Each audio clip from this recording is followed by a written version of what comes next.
Banking Law and Practice. Chapter 1. Introduction to Banking. Part 2. Meaning of banker and who are not banks.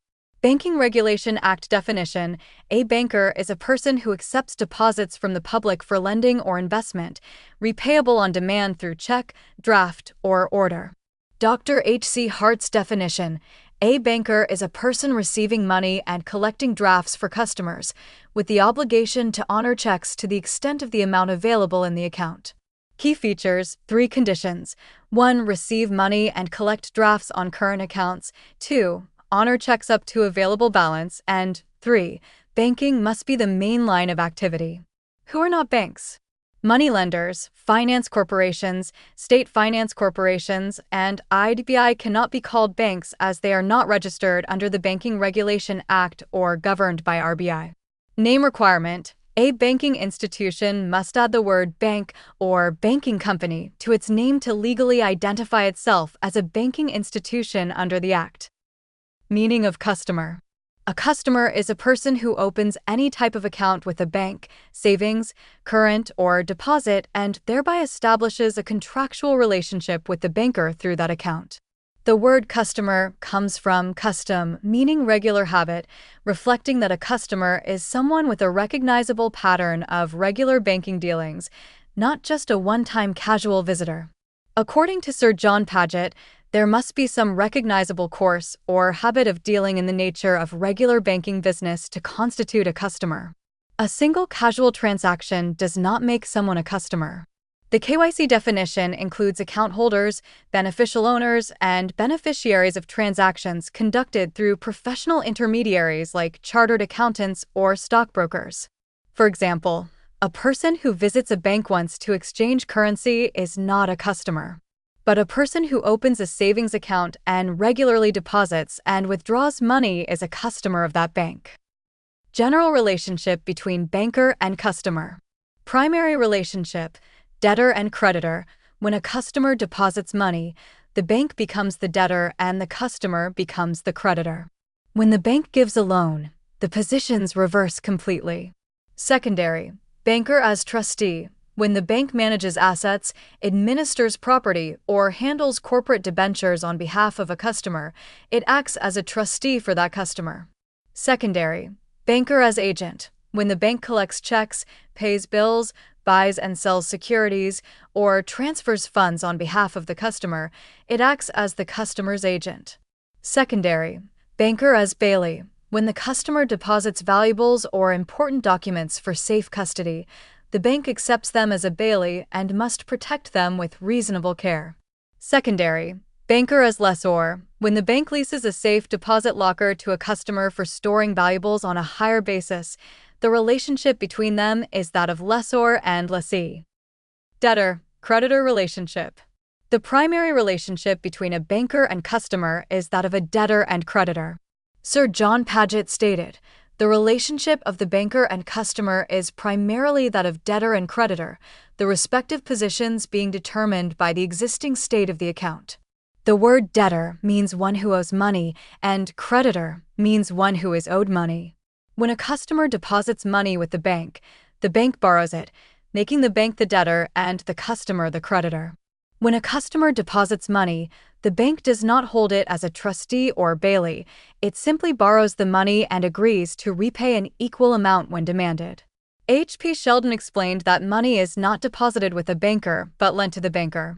The bank is free to use deposited money for lending and is only required to return it when the customer makes a proper written demand through a check during business hours. For example, if you deposit 50,000 Indian rupees in your savings account, the bank becomes your debtor for 50,000 Indian rupees. The bank can freely lend that money to others and must pay you back only when you present a check or withdrawal slip at the branch during working hours. Special features of debtor-creditor relationship. Banker is a dignified debtor. Unlike ordinary debtors, the bank does not go to the customer to borrow money. The customer comes to the bank, and the bank repays only when demanded in writing. Right time concept: payment of deposits is made only during the bank's working hours on working days. Any payment made outside business hours is not a valid payment in due course. Right place concept. The bank pays the customer only at the branch where the account is held, not at any other branch, as other branches may not have access to the account details. Demand must be in writing. The customer must make an express demand in writing through a check or pay order. Oral demands or telephonic requests are not accepted as valid demands for repayment. Unsecured creditor. The customer is an unsecured creditor of the bank and has no charge on any asset of the bank. However, today bank deposits are insured up to a certain limit. Law of limitation does not apply. The law of limitation that applies to ordinary commercial debts does not apply to bank deposits. A deposit does not become time-barred even if not withdrawn for many years. Creditor, debtor relationship, and secondary relationships. Creditor, debtor relationship. When a customer takes a loan, cash credit, or overdraft from the bank, the positions reverse. The bank becomes the creditor and the customer becomes the debtor. Secured creditor. In the case of loans, the bank is a privileged and secured creditor. It insists on adequate security from the customer before granting any loan or cash credit facility. Law of limitation applies. Unlike deposits, the law of limitation applies to loans from the date of availing the loan. The loan must be renewed within the prescribed period or it becomes time-barred. Secondary relationships. Alongside the primary debtor-creditor relationship, the banker also plays secondary roles depending on the specific service being provided to the customer. For secondary roles, the banker acts as 1. A trustee when managing assets, 2. An agent when performing services, 3. A bailee when holding valuables, and 4. A lessor when leasing lockers. Banker as trustee and agent. Banker as trustee. Managing customer assets. When a customer requests the bank to manage funds for a specific purpose or administer property for a defined beneficiary, the bank acts as a trustee. Legal position. If the bank is liquidated, funds held as a trustee cannot be used for general distribution. These funds are protected separately from the bank's own assets. Duties of trustee. The bank must manage the trust fund strictly as per the trust agreement and credit all profits earned from trust transactions to the beneficiary's account. Banker as agent. Performing services on behalf of customer, the bank acts as an agent when it collects checks, dividends, and interest on securities, or pays fees, duties, and subscriptions on behalf of customers. Buying and selling securities. The bank buys and sells corporate securities, manages investment portfolios, and assists customers in foreign exchange business as their agent. Legal position. As an agent, the bank must follow the customer's instructions, pass all profits to the customer, and is entitled only to the commission agreed upon in the agreement. Banker as bailee and lessor. Banker as bailee. Safe custody of valuables. When a customer keeps valuables, secret documents, or important papers with the bank for safe custody, the bank accepts them as a bailee under a contract. Duty of care. As a bailee, the bank must protect the valuables with reasonable care. If the customer suffers loss due to the bank's negligence, the bank is liable to pay compensation. Return on demand. The bank must return the valuables to the customer on demand. The bank is not an insurer and is only liable for losses caused by its own negligence. Banker as lessor. Lease of safe deposit lockers. When the bank leases a safe deposit locker to a customer on a hire basis, the relationship between the banker and customer is that of a lessor and lessee. Legal basis. This relationship is governed by Section 105 of the Transfer of Property Act, 1882, which deals with lease, lessor, and lessee arrangements for a movable property. Right to use. The locker account holder has the right to use the bank's immovable property for a specific period of time against regular payment of rent agreed with the bank. Rights of banker, overview, and general lien. Rights of banker. The banker has 5 key rights. 1. Right of general lien. 2. Right to charge interest and commission. 3. Right of set-off. 4. Right to appropriate payments. 5. Right under garnishee order. Meaning of general lien is the right to retain a debtor's property until dues are repaid. General lien allows the banker to retain all properties of the customer until all sums due are recovered. Legal basis. Section 171 of the Indian Contract Act grants the banker the right of general lien over all goods and securities bailed to him without any specific purpose or agreement to the contrary. Implied pledge, as stated in Brando v. Barnett, the banker's general lien is in the nature of an implied pledge, giving the bank the right to sell securities without any court permission. Negative lien. The bank obtains a letter from the customer confirming that the securities offered are free from encumbrance and will not be pledged elsewhere. This is called a negative lien. Notice before liquidation. Although the right to sell is implied, convention requires the banker to give the customer a reasonable notice before liquidating any securities to recover outstanding dues. Exercise of lien and when lien cannot be exercised. When lien can be exercised. Bills and checks for collection. The banker can exercise lien on bills, checks, and documents of title to goods like railway receipts and bills of lading lodged for collection. Fixed deposits and insurance policies. Lien can be exercised on duly discharged fixed deposits and insurance policies received by the banker in his capacity as a banker. Partnership accounts. In the case of partnership firms, the banker can exercise lien on the personal accounts of a partner against advances made to the firm as a whole. When lien cannot be exercised. Safe vault deposits. Valuables deposited in safe vaults for a specific purpose cannot be liened, as the bank holds them as a bailee under a contract inconsistent with the right of general lien. Funds for specific purpose. Money deposited for a specific purpose, like purchasing a traveler's check or draft, cannot be covered under the banker's right of general lien. Contingent and trust funds. The banker cannot exercise lien on contingent debts before they become due, or on trust property when the banker is acting in the capacity of a trustee. Right of set-off. Meaning right of set-off is the right to adjust the accounts of one party against another between a debtor and creditor to determine the net balance actually due to either side. How it works: if a customer has a credit balance in one account and a debit balance in a loan account, the banker can combine and adjust both accounts to find the net amount owed. Conditions to exercise: the debt must be certain and due on the date of set-off.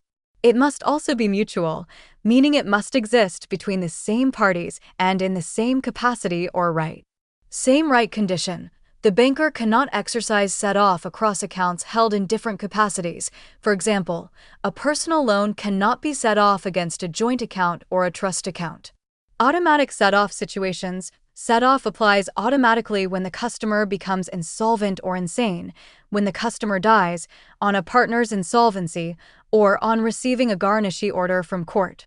Letter of set-off. In practice, the banker obtains a written letter of set-off from the customer, which provides clear legal protection and prevents future objections when the right is exercised. Right to appropriate payments and Clayton's case. Meaning of appropriation: when a customer has more than one loan account, the payment made may not be sufficient to clear all debts. Appropriation determines which specific debt is cleared first. Customer's first choice. As per Section 59 of the Indian Contract Act, the debtor, customer, has the first right to direct which debt should be cleared by any payment made to the bank. Banker's choice. If the customer gives no instruction at the time of payment, the banker can appropriate the funds to any lawful debt as per Section 60, including time-barred debts. Clayton's case. Devanes v. Noble. When neither the customer nor the banker exercises the right of appropriation, the rule in Clayton's case applies automatically to determine the order. First debt, first liquidation. Under Clayton's case, the first debit in the account is cleared by the first credit received. Appropriation follows strictly the chronological order of dates. Significance for bankers.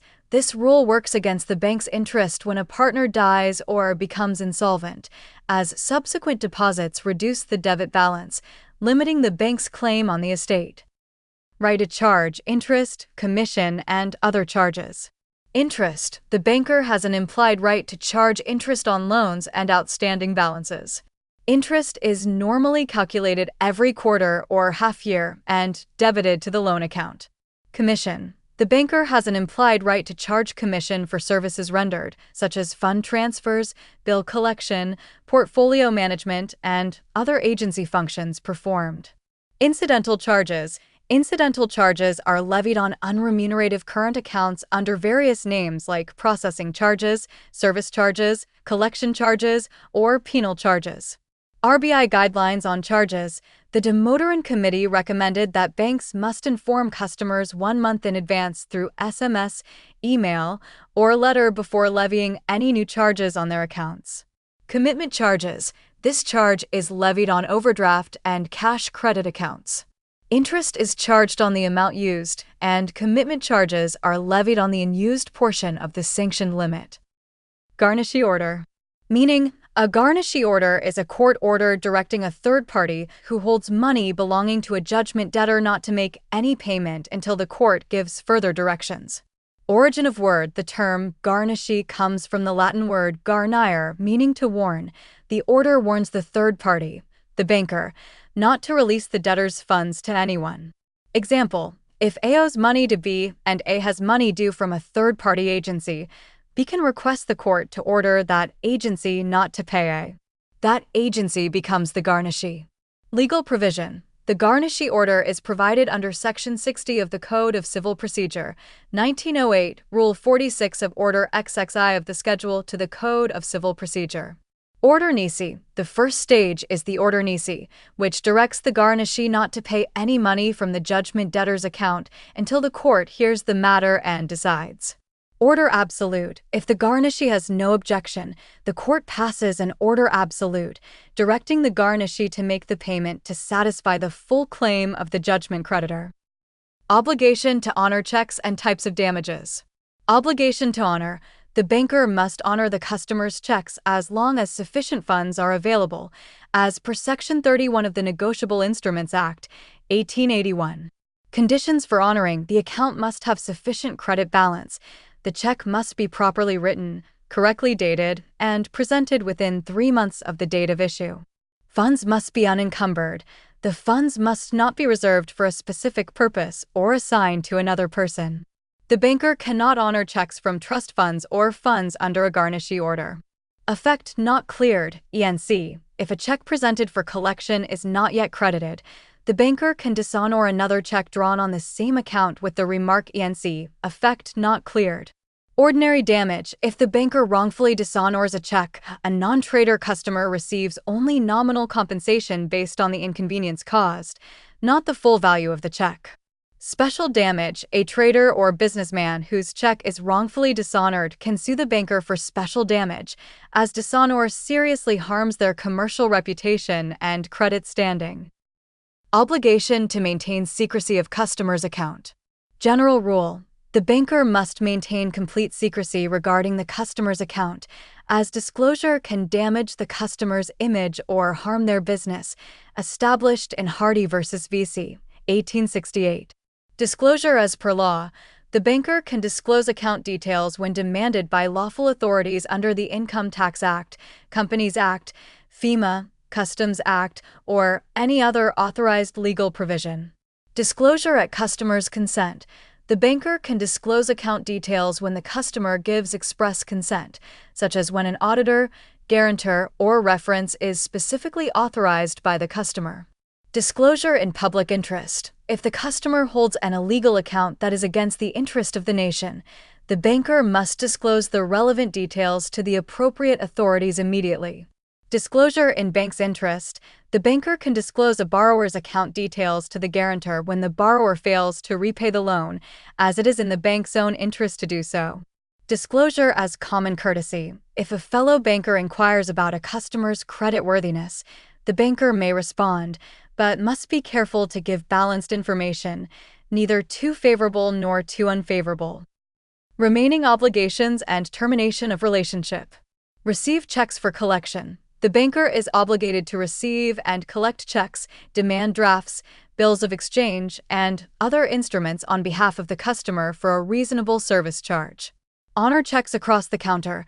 The banker must honor checks issued by the customer to self or to a third party as a bearer check, making payment across the counter without delay. Notice before closing account. If the banker needs to close a customer's account for any reason, a reasonable prior notice must be given in writing, stating the detailed circumstances and reasons. Provide all banking services. The banker is obligated to provide all reasonable banking services to every customer without any discrimination whatsoever on any grounds. Termination of relationship.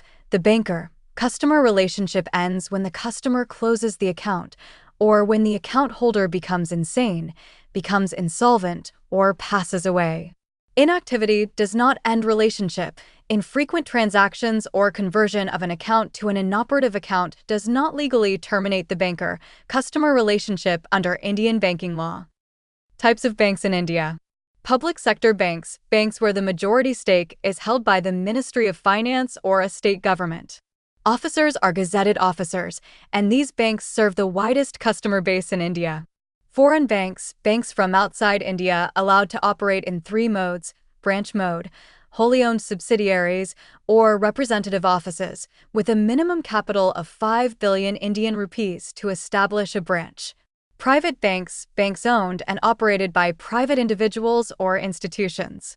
As of January 2022, 20 private sector banks were functioning in India, including new generation payments banks and small finance banks. Cooperative banks, based on the principles of self-help, mutual help, and one man, one vote. Includes primary agricultural credit societies, urban cooperative banks, and state industrial cooperative banks. Watch Part 3 for more on banking law and practice. Subscribe to Riaz Notes.